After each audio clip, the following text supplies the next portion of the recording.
দেশের মধ্যে এরকম কোন রাজনৈতিক দল নেই যারা জনজাতিকে এত সম্মান দেখিয়েছে, এত সম্মান, এত অধিকার, এত সুযোগ সুবিধা দিয়েছে। কোন সরকার, কোন দল ভারতবর্ষের ইতিহাসে কেউ দেয়নি।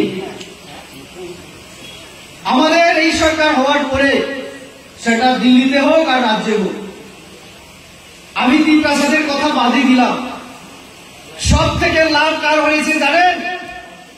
রাজ পরিবারের প্রদ্যুৎ বাবুদের সব থেকে লাভ হয়েছে। আপনারা, আমি যদি 1-2টা উদাহরণ দেই আপনারা বুঝতে পারবেন।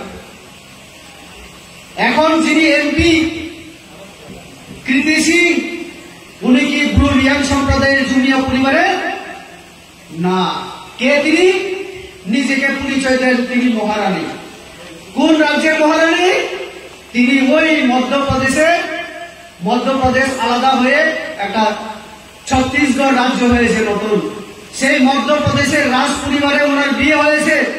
আজকে থেকে 30-40 বছর আগে, 40 বছর যাবৎ ওনার সঙ্গে ত্রিপুরার কোন সম্পর্ক নেই। হঠাৎ ইলেকশন এলো, ওনার ভাই প্রদ্যুৎ বাবু ওনাকে আনলেন, বললেন আমার বড় বোন রাজ পরিবারের মহারানী, মধ্যপ্রদেশের মহারানী। 3 ভাষার কথা উনি বুঝেন না, বুঝেন না, আপনারাই বুঝতে পারেন।